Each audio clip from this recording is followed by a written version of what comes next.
¿De qué vamos a hablar en el día de hoy? Bueno, hoy, siguiendo con el tema de las biografías, dije, bueno, primero viste que te había dicho, habíamos charlado cuando elegíamos los temas, habíamos charlado, no, pero hay una que no me animo a tratar, que es y empecé a decirte la de Perón, porque viste que Perón es un tipo que mueve muchas pasiones acá en Argentina, y decir, ay, tratar la biografía de Perón desde un lugar... miedo. Digo, me da como susto, y después dije, bueno, ¿por qué vamos a tener susto de hablar y de dar la perspectiva de cada uno, haciéndolo con respeto y obviamente con datos reales, ¿no? O sea, y la verdad es que entre vos y yo, por mi formación, por de dónde vengo, yo no leía, no tenía mucha, no leía mucho, no tenía acceso a literatura, a libros, a qué sé yo. Entonces, un profe en mi secundaria nos invita, lean, no lean la historia, porque vos imagínate, yo hice la secundaria en la época de la dictadura.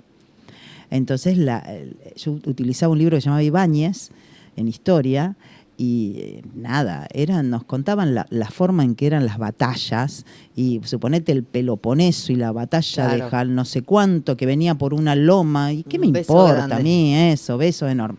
Entonces el tipo, que no podía hablar mucho tampoco, porque en Rosario, en el Superior de Comercio, tampoco podía hablar mucho, el docente te tiraba algunos tips y te decía, vayan a buscar literatura, y me tiró la novela de Perón, el primer libro, que era una biografía novelada. Y entonces ahí entré al universo de leer biografías, historia, pero en forma de novela, donde a veces una parte es real y otra parte no. Y te vas enterando de las distintas cosas. De algunas cuestiones escritas, también tenés que tomar de dónde viene. Bueno, y empecé a leer, y la verdad es que el personaje de Perón, te estoy hablando de 1977, cuando leí este primer libro, esta novela, la novela de Perón, me fascinó. Era chica, yo era chica. Pero me fascinó. Mi papá lo odiaba. El origen, ¿no? Mi papá era antiperonista. Tenía sus motivos, pero en su origen él había salido como estudiante universitario. En 1955 él había salido a tratar de defender a Perón cuando lo voltean el golpe militar. Entonces dije, ¿cómo cambiaste vos, mi papá, de salir a defenderlo, que agarraban municiones? ¿Sabes cómo hacían para tratar de pelear contra los tipos de la policía que venían a caballo? Agarraban municiones, pedacitos de municiones, y se los tiraban al piso para que los caballos se fueran a la mierda. ¿Entendés? Entonces, ¿cómo mi viejo había cambiado? ¿Cómo? Yo no podía entender, y vos le nombrabas Perón, 1976, y él pondría una bomba. Mala palabra. Mala palabra. ¿Cómo había cambiado él desde defenderlo a morir a odiarlo a morir?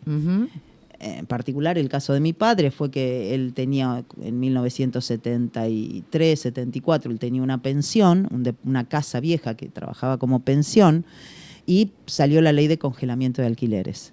Entonces, mi papá tenía la casa llena de gente que vivía en pensiones, o sea, que no era gente de alto nivel, era gente turbia, digamos, no era solamente el tema del dinero. En la década del 70, 73, 74, 75, no era que no había gente de dinero, sino que muchas veces también había gente turbia. Pesada, exacto. Y no la podían sacar. Entonces, mi papá, que vivíamos nosotros de las pensiones, no tenía plata para darme, o sea, yo pedía para regalito de Reyes, pedía una Coca-Cola, y me la tomaba a las 6 de la mañana, o sea, y mi papá era dueño de una casa que tenía alquilada llena de pensionistas, 10, 12 habitaciones, ¿entendés? Sí. Y el regalo de Navidad era una Coca-Cola. Por eso lo odiaba a Perón, porque le había hecho la ley de congelamiento de alquileres, y eso lo había puesto en un lugar. Él no era más que un trabajador. Tal cual. O sea, no era un oligarca. Un arrendatario. Mi papá no era un oligarca, ¿entendés? Entonces, desde ahí me apasionó. Y saliendo de esta anécdota personal, me apasionó porque básicamente es un líder, fue un líder total, ¿entendés? O sea, marcó una era. marcó un antes y un después. Bueno, ni hablar.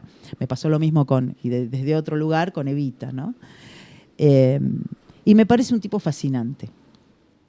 Me interesó, seguí leyendo libros, bueno, lógico, lo que se te ocurran, y te encontrás con biografías de distinto, depende quién la escriba, y que desde el nivel de odio que le tenga o amor, que te cambia la historia, te cambia completamente la historia. El tema es que, un poco para ordenar, el tipo nació el 7 u 8 de octubre, no están muy seguros todavía, algunos dicen en Lobos, otro en Roque Pérez, ¿entendés? Porque también ahí hay una discusión si nació en Lobos o en Roque Pérez. Estamos hablando de 1895, ¿viste?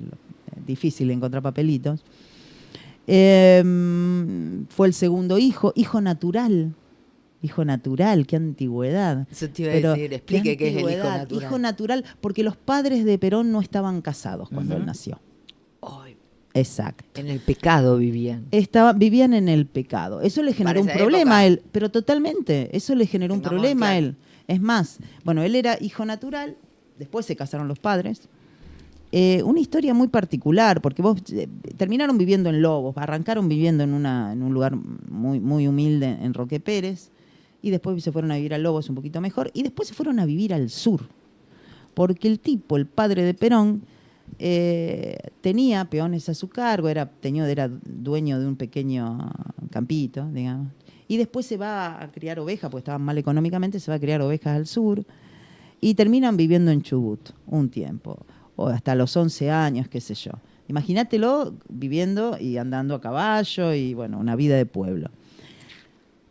Más o menos a los 12 años, qué sé yo, le dicen, bueno, muchacho, hay que ir a estudiar, porque acá no hay secundaria, imagínate en el medio allá en Chubut, qué sé yo, me lo mandan con una abuela a Buenos Aires. El tipo hace el secundario y después llega el momento que tiene que elegir qué hace. El abuelo era médico, el abuelo de Perón. O sea que tampoco venía de una familia pobre, ¿se entiende? Porque si el abuelo era médico en 1860, 70, 80, el tipo no venía de una familia pobre. Claramente. ¿Okay? Primero quiere estudiar medicina, pero no. Y después se va para el colegio militar.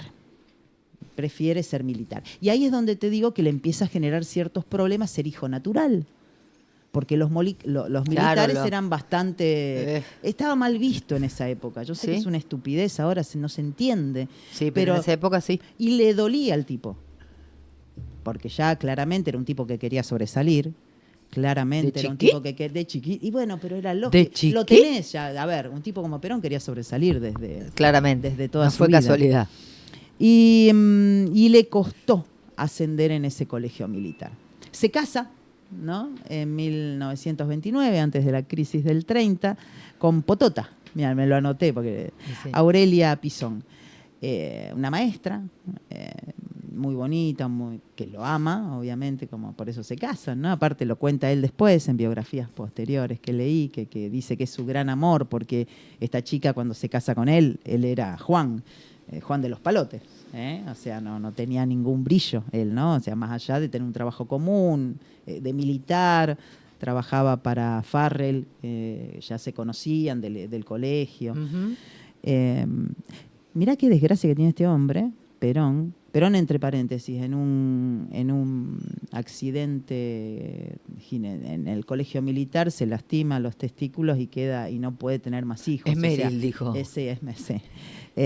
¿Viste? ¿Te acordás la novela que tuvimos de la hija de Perón? Y se anduvo por todos lados, pobre mujer. Bueno, exhumaron el cuerpo y todo, sí, bueno. El flaco pobre no podía. El hermano tuvo 9 hijos. Él siempre decía, pucha, vos tuviste 9 hijos, yo no Los pude míos tener tuviste ninguno. también. Claro. Bueno, y la primera mujer se le muere de cáncer también, de cáncer de útero, en 1938. Mala suerte se nota que tenía. Isabelita lo sobrevivió. Bueno, nada, sigue su carrera militar un poco hasta que en 1943, ¿sí? En el gobierno de Ramírez, que era un gobierno un gobierno no democrático, sino de un golpe militar, él era secretario de Farrell, que era ministro de guerra, y lo mandan a trabajar, él era secretario privado de este Farrell, y lo mandan a trabajar en una pequeña secretaría, que es la Secretaría de Trabajo y Previsión. Y él ahí ve que se podía hacer mucho, ¿no? O sea, que se podía avanzar mucho en esa secretaría. Estábamos en una época donde no existían leyes laborales, digamos, realmente las condiciones de trabajo eran totalmente paupérrimas. Eran totalmente medievales, si se quiere. Por ejemplo, para el tema del peón de campo, eran medievales. O sea, el tipo establece en esta secretaría el estatuto del peón de campo, que le da cierto estatus al peón de campo, y todavía faltaba mucho, porque el tema del peón de campo nosotros ya sabemos que es como para tratar especialmente porque es muy particular, recién ahora creo que es algunas cosas, pero todavía era muy particular ese tema, un tema loco. Bueno, y el tema empieza a hablar había un par de sindicatos dentro, que estaban los metalúrgicos, estaban los empleados de comercio, pero eran sindicatos muy en formación, muy viste, como semillita, ¿no?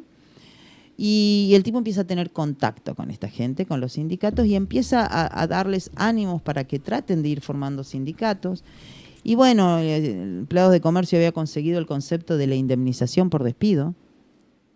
¿Entendés? O sea, el empleado de comercio había conseguido el concepto de indemnización por despido. Entonces Perón lo ve como una buena protección para el trabajador, justa, y entonces extiende esta protección de la indemnización por despido, lo extiende también a otros sindicatos y anima a los otros gremios que armen su propio sindicato. Porque gremios, recordemos que es la actividad que realiza. Por ejemplo, nosotros tenemos el gremio docente y vos después tenés los sindicatos, que son los representantes de los distintos gremios. Entonces los empieza a decir, muchachos, armen.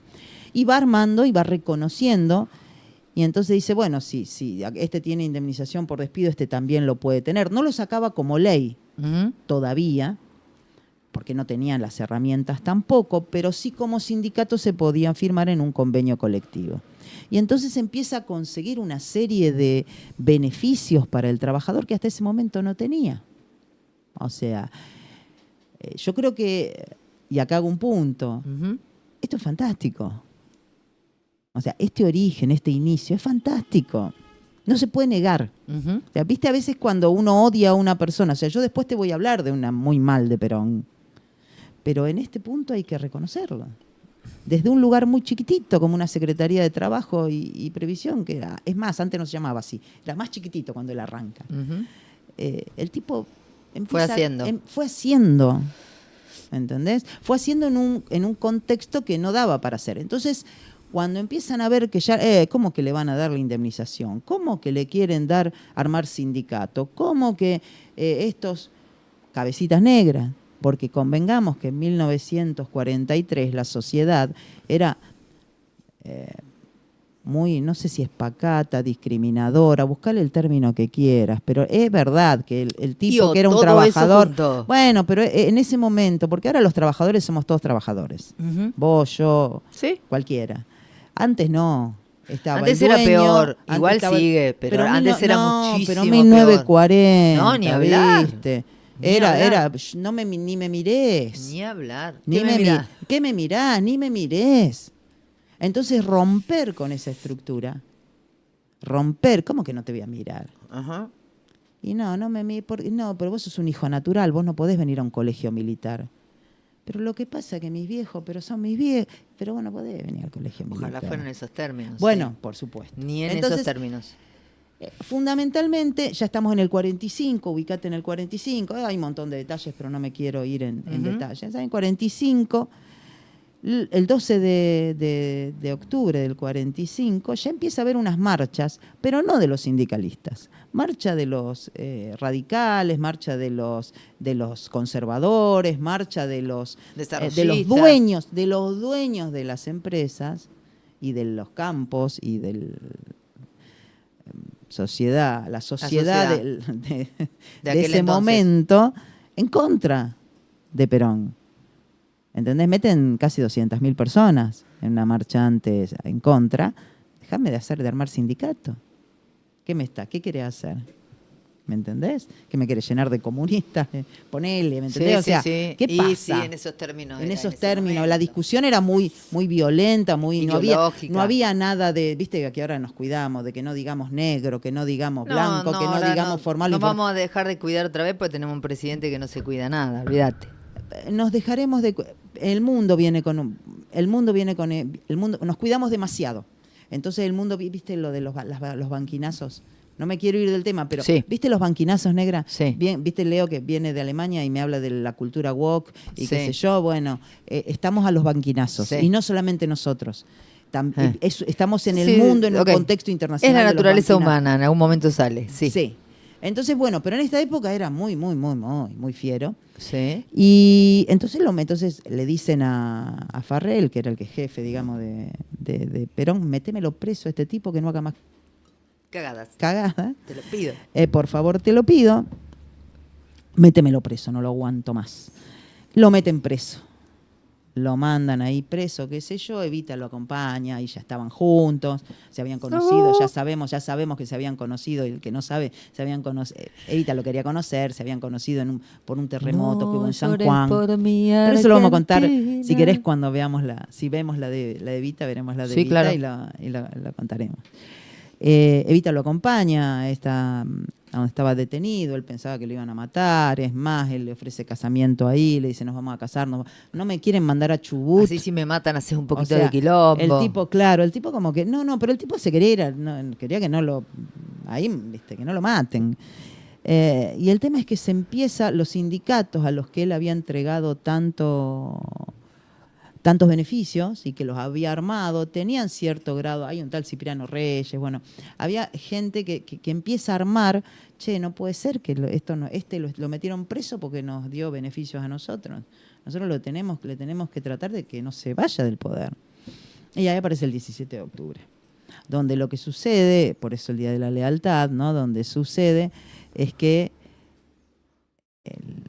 le agradecen a Perón lo que había hecho durante su gestión, por nosotros, en los trabajadores en ese sentido, ¿no? A través de una marcha. Farrell, y había mucha gente en ese 17 de octubre, tampoco voy a detenerme mucho en ello, pero hasta que lo tienen que llamar, lo van a buscar a Perón al lugar donde estaba detenido, y le dicen, por favor, vení.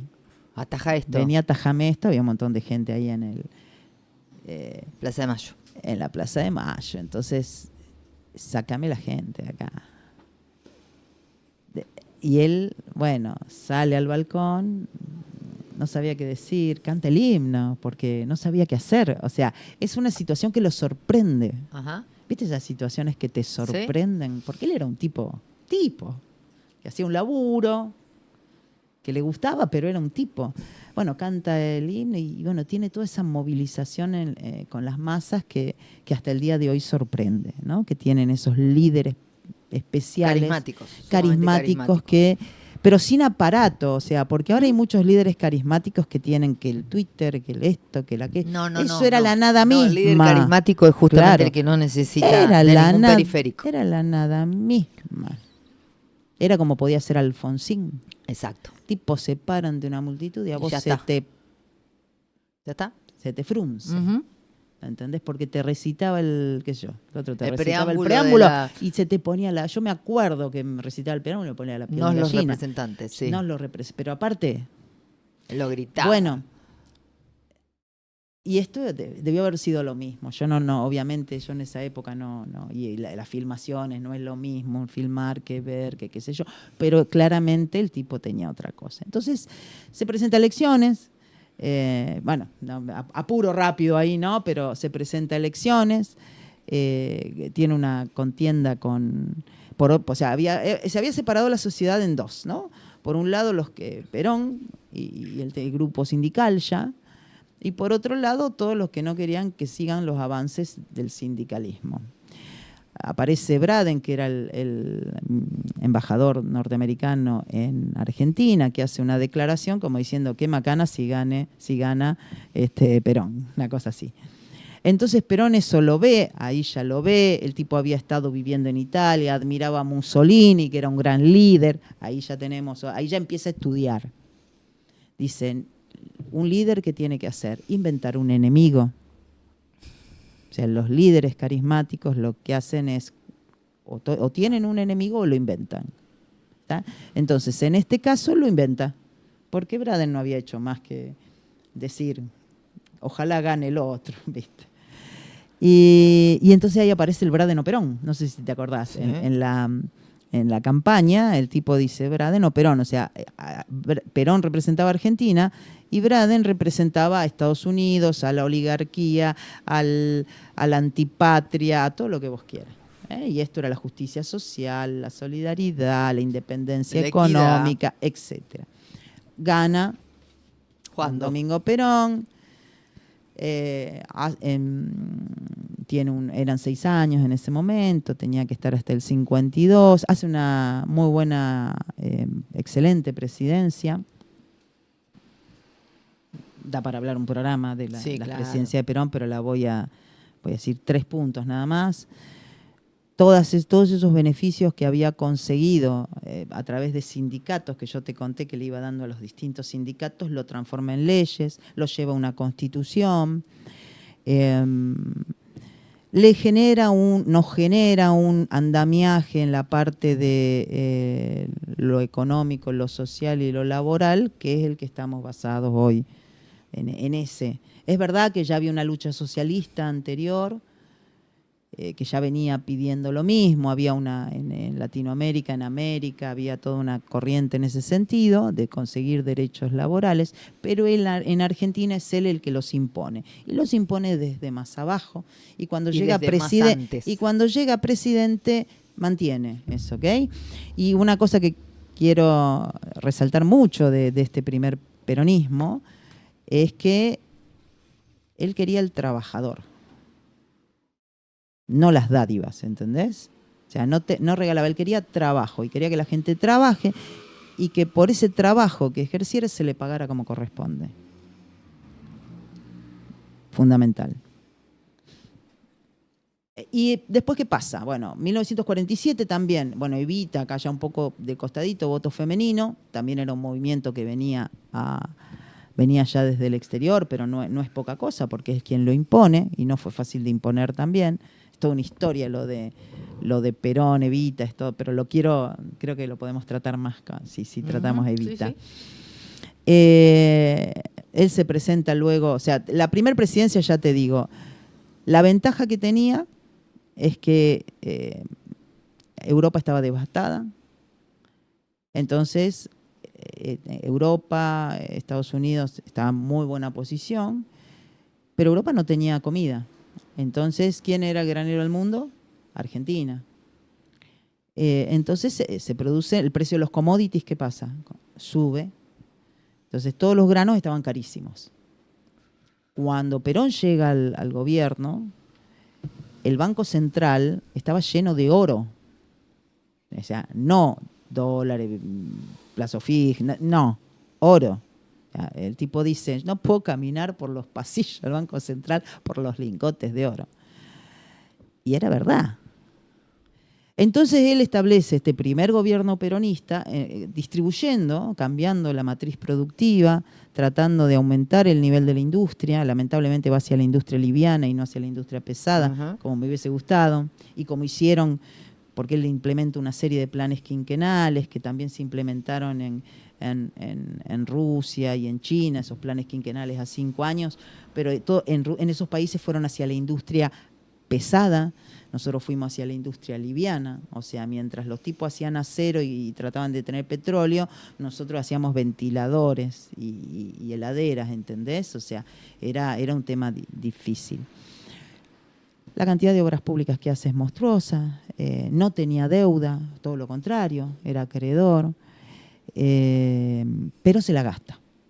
La redistribuye, porque duplicó la cantidad de camas en Argentina. O sea, lo que hace en ese primer gobierno, creó la Escuela de Enfermería, creó la UTN, Ezeiza, ¿no? O sea, me empiezo a contar y no termino, porque realmente fue fantástico. Pero es como todo, si yo te regalo, viene alguien y nos regala $50.000, ¿te imaginas? Tiro 50.000 por tirarte cualquier cosa. Hacemos la linda joda, ¿no? Sí, claro. El problema es que después hay que pagarla. Y tanto. Entonces, en 1951 aparece una sequía, 1952 aparece una serie de sequías acá. Ya empieza a entrar los precios del plan Marshall en Estados Unidos, hacia Europa, se recuperan los europeos porque no iban a estar muertos de hambre todo el tiempo, ese tipo laburan, entonces dijeron, bueno, vamos. Y el precio del commodity, para abajo, otra vez volvemos para abajo. Y ahí se le terminan los lingotes de oro en el Banco Central, entonces es un problema. Y mira la balanza de pagos, porque no era ningún idiota, Perón. En el medio se le muere la mujer, 51, 52, de cáncer, qué sé yo, Evita, un desastre. Pero el tipo mira la balanza de pagos y le empieza a dar negativa. ¿Entendés? O sea, la balanza de pagos, es decir, le empiezan, no hay más, no está el oro, no está, se fue. Y un poco lo mira y dice, bueno, a ver, ¿qué tengo que hacer? Y hermano, estamos gastando un montón de plata en acero y en petróleo. Ah, bueno, ¿y petróleo cómo sacamos? ¿Tenemos petróleo nosotros? Sí, claro que tenemos petróleo, nosotros tenemos petróleo. ¿Pero qué pasa? 1953, 54. ¿Cómo hago para sacar el petróleo y no tener que comprarlo de afuera? Tenés que hablar con una empresa norteamericana, Standard Oil. Es la única que tiene la tecnología para sacar ese petróleo del suelo. Nosotros no sabemos cómo hacerlo. No tenemos la tecnología, no sabemos. Ah, y son yanquis. Claro, y entonces ahí se pudre todo, porque vos te acordás que yo te dije que el tipo había asumido siendo él o Perón, o sea, viste él o sea, Braden o Perón. Sí, Estados Unidos o Argentina. Estados Unidos, claro, combatiendo al capital. Y entonces el tipo tiene que ir a pedirle la escupidera, pues, y va y dice, no, tenemos que firmar con Standard Oil, muchachos, lo siento, hay que ajustar los sindicatos, ya ganaron mucho, chicos, tengo que ajustar. Entonces empieza en la segunda presidencia a hacer una política de ajuste. Y empieza a tratar de acordar con la Standard Oil para que la balanza de pago le dé positiva nuevamente. O sea, hace algo racional. ¿Entendés? Sí. Pero claro, los sindicatos empiezan a mirarlo medio de reojo, me estás cagando. Pará, la marchita peronista dice combatiendo al capital, ¿cómo lo vamos a ir a buscar? En el Congreso aparece Frondizi, entre otros, Frondizi porque después va a ser presidente y le dice, de ninguna manera le vamos a entregar el petróleo a los yanquis, ¿me entendés? ¿Cómo le vamos a entregar nuestra soberanía? Y la independencia económica y bla, bla, bla, bla. No puede solucionar el tema porque no sale por ley el acuerdo, no sale por ningún lado. 1955, ¿qué pasa? El golpe. Golpe militar. Entonces caemos al golpe militar, el bombardeo de Plaza de Mayo. Mis queridos militares, amigos, no se puede bombardear la Plaza de Mayo. O sea, a ver.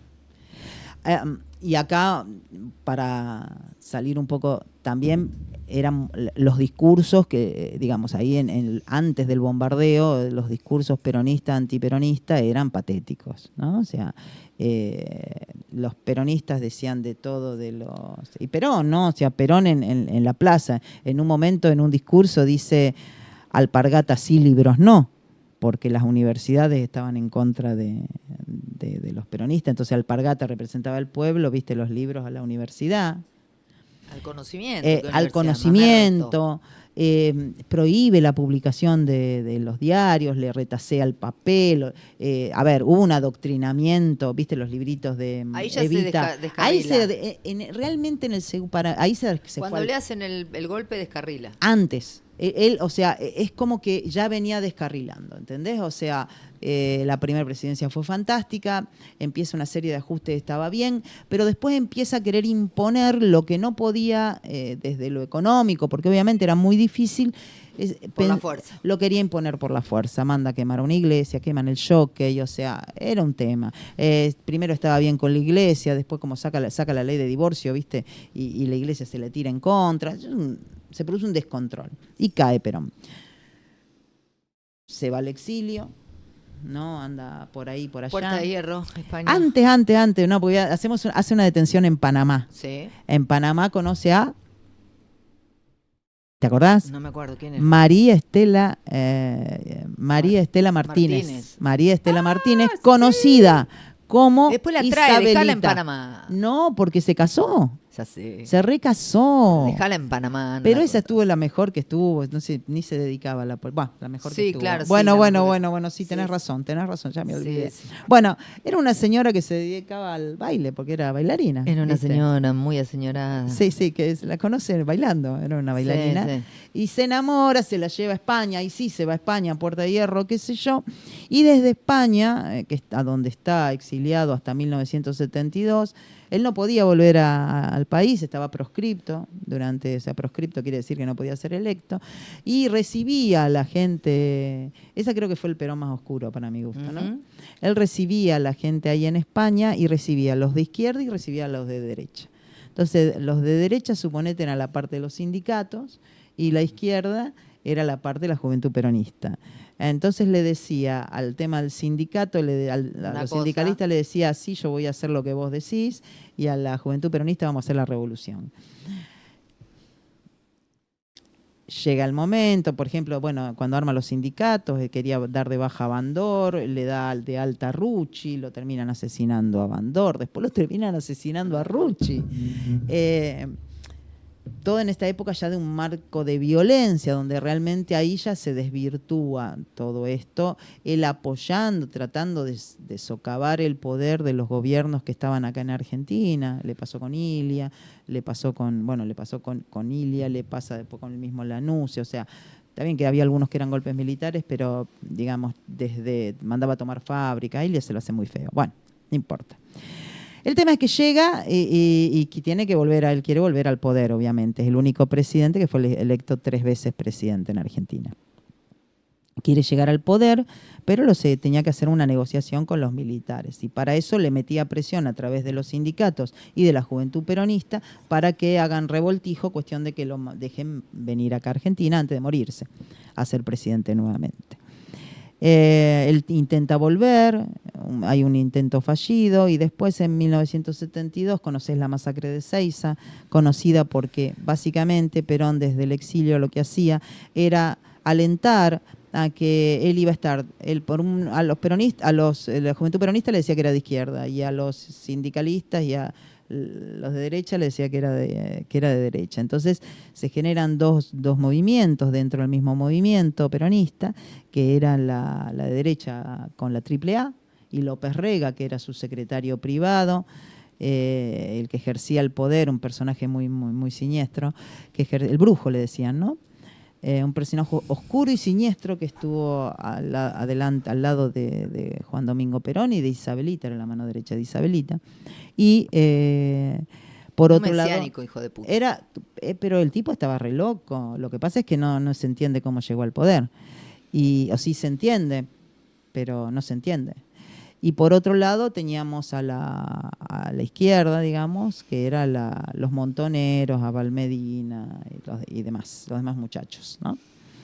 Entonces, en la masacre de Seiza se querían pelear para tratar de estar al lado de Perón en la tarima donde iba. La representación, claro, ¿quién estaba más cerca de Perón? ¿Quién era más peronista que Perón?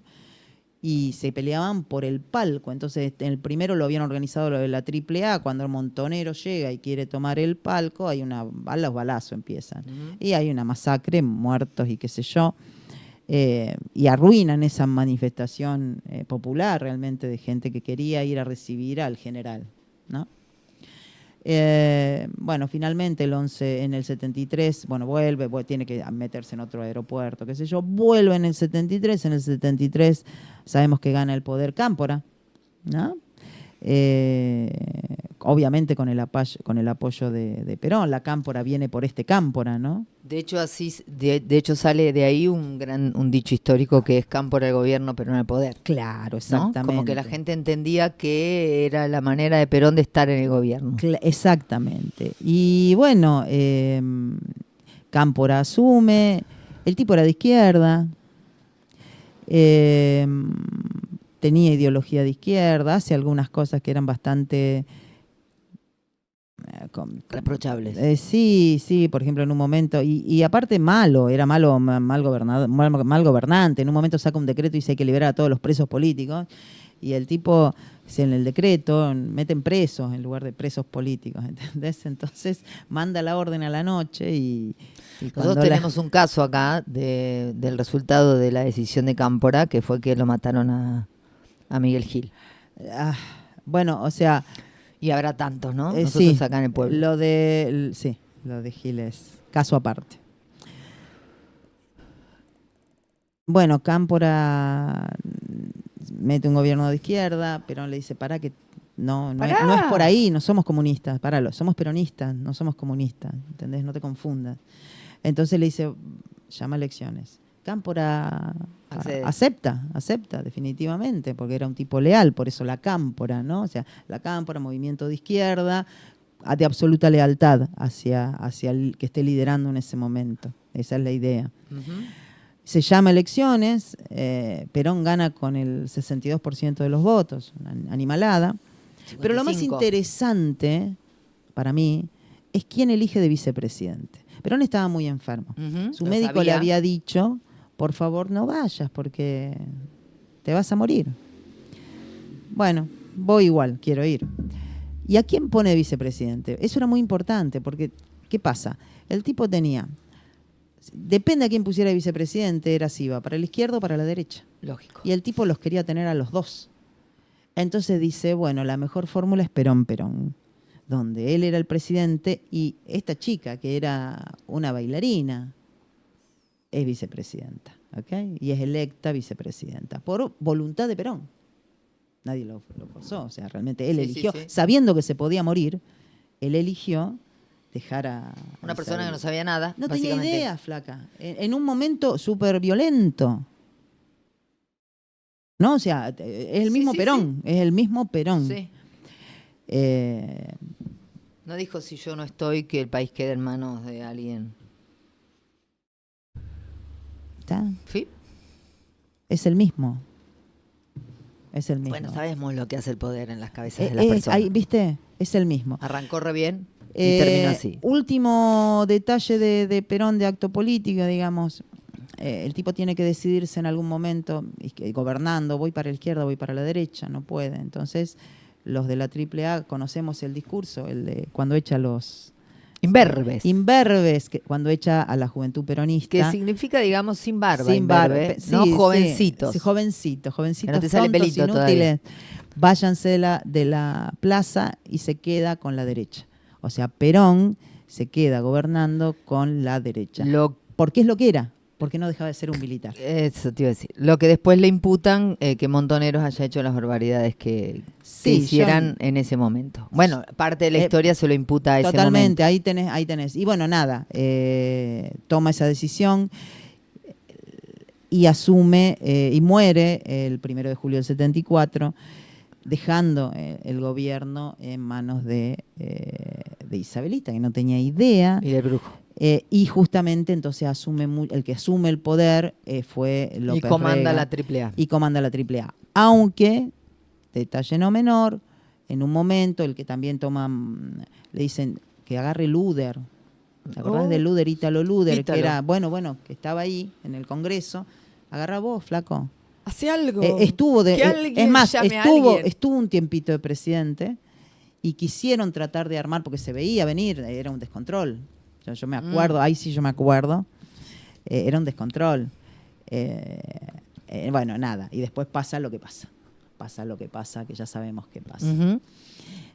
Así que bueno, nada, esto es lo que me parece que pues... Muchísima información, sumamente cero sesgada, así que gracias Eli por eso, y habrá muchos que después de escuchar esta columna irán a ojear libros o viste que ahora la onda es preguntárselo al chat GPT. Bueno, pero como quieran, pero investiguen. Es malísimo. Traten de leer. Tenés Santa Evita, hay un montón de películas, hay series, Juancito, si quieren ver la historia de amor, hay un montón de... bibliografía y cine. Totalmente. Para mirar. Totalmente. Bien, que es bastante más complicado, Perón, que lo que nos han enseñado a lo largo de nuestra vida. Un placer como siempre. Gracias. Nos escuchamos el jueves que viene, probablemente con Eva. Dale. Otro temazo. Eva. Se animó Elisa Fernández. Vamos con Eva.